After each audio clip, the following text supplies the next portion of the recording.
When you picture Sri Lanka, your mind probably goes straight to serene beaches, maybe some ancient moss-covered temples. But that idyllic image? It's really only one side of a much older and much fiercer story. We're about to uncover a hidden chronicle, a 2,000-year saga of war, of strategy, and of an island kingdom that roared like a lion. Because, yeah, beyond that image of a tranquil paradise lies a history that was forged in conflict, in brilliant strategy, and just unyielding resistance. It's a story that's way more complex and, frankly, far more dramatic than most people even imagine. I mean, the island's own ancient chronicle, the Mahavamsa, it paints a starkly different picture. It's one of epic duels and of battlefields where, and I'm quoting here, the marshlands ran deep with blood. This is a story we're about to dive into. Okay, so our story starts way back in antiquity, with the foundational legends that first unified this island. This is where the military traditions of Sri Lanka were really born, in the crucible of civil war and foreign invasion.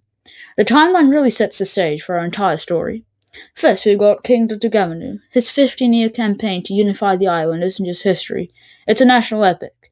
Then you see the rise of these incredible defensive fortifications like Sigiriya. I mean, a fortress in the sky! Finally, a really crucial shift in tactics towards guerrilla warfare during the Chola occupation. And look, these weren't just random battles. These were the moments that defined a nation's entire military identity. And this quote, wow, it just reveals the sheer brutality of ancient siege warfare. During the siege of Vijayatirupura, the defenders didn't just rely on arrows and spears. No way.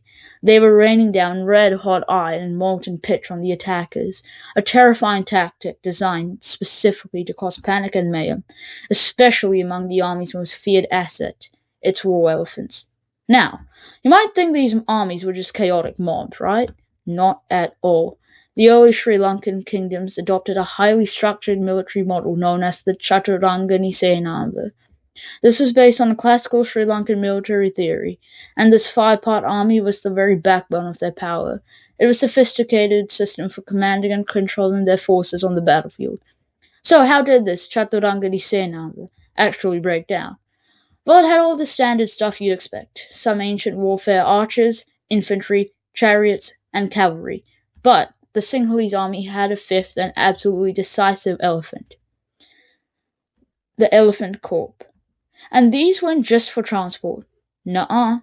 They were living tanks, capable of shattering an enemy line with a single terrifying charge.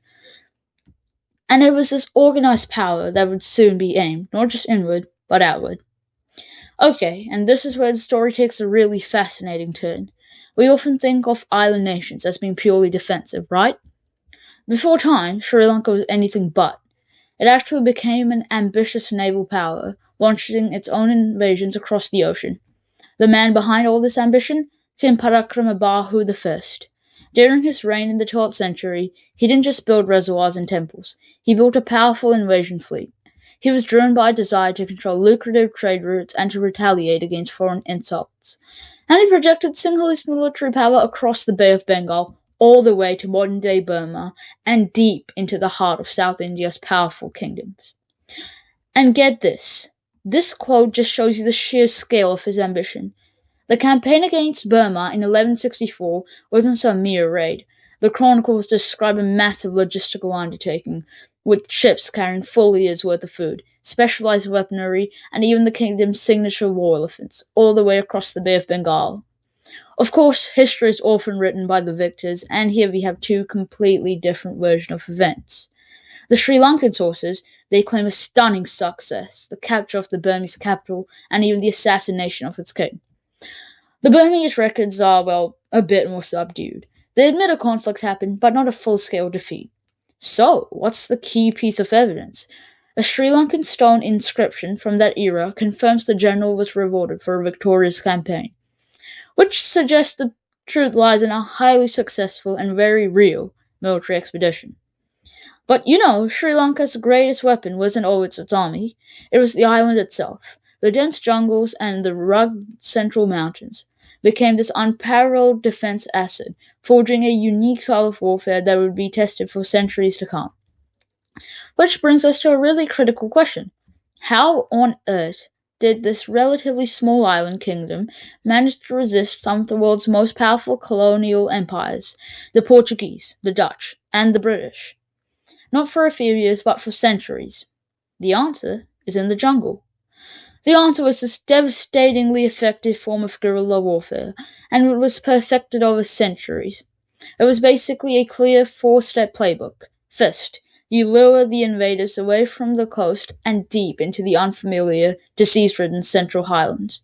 Second, you use that dense jungle cover for relentless ambushes. Third, you strike with swift hit-and-run attacks to disorient them. Fourth and finally, you cut off their supply lines, letting the terrain, disease, and starvation do the rest of the work for you. So, this kind of warfare, this new playbook, was about to be put to the ultimate test with the arrival of the first European power. When the Portuguese landed in the 16th century, they really made their match in kingdoms like Sigiriya, which just refused to yield. And the Portuguese learned this lesson the absolute hardest way. The Battle of Mulherava in 1559 wasn't just a skirmish, it was a massacre. Sinhalese forces under King Rajasingha I expertly ambushed the Portuguese army in these treacherous marshlands, inflicting what historians call one of the worst defeats the Portuguese suffered anywhere during that time period. After other kingdoms fell, the fight was carried on by one last bastion of Sinhalese independence, the Mountain King of Kandy. For over 200 years, Kandy would wage a near-constant war of resistance against three successful European powers. And you should not underestimate just how effective they were. Seriously, in 1803, the British Empire, at the absolute height of its global power, sent an expeditionary force to conquer Kandy. The result? A complete catastrophe. Kandian forces, using their time-honored guerrilla tactics, absolutely annihilated the British colony. This number, over 1,000 British and Allied troops killed or captured, is a stark testament to Kandy's enduring military prowess. The final timeline, it really shows you the long-defined arc of the Last Kingdom stand. A major victory against the Portuguese in 1594, then two full-scale wars against the Dutch, then that stunning defeat of a British expeditionary force. It wasn't until 1815, and really ultimately through internal betrayal rather than outright military conquest, that the last Sinhalese kingdom finally fell. So, after all that, what is the lasting legacy of this 2,000-year saga? What are the echoes of this fierce martial past that still reverberate to the island's bones? You know, when you really boil this long history down, 5 key things just jump right out at you. First, an ingenious adaptation of military tactics to the island's unique geography. Second, a surprising and often forgotten ambition for overseas conquest. Third, an absolutely unyielding spirit of resistance against foreign invaders. Fourth, the iconic role of the war elephant, and above all, a deep-seated warrior tradition, forged and tempered over 2 millennia of near-constant conflict. So we're left with this final question. How does this chronicle of elephants and ambushes, of overseas invasions and centuries of resistance change the story of the tranquil paradise we thought we knew? It reveals a far more complex, a more resilient, and a more formidable history, one that was not just written in stone and ink, but in blood. If you enjoy our videos, please remember to like, comment, and subscribe, and share with friends. It means a lot to us. Thank you for watching.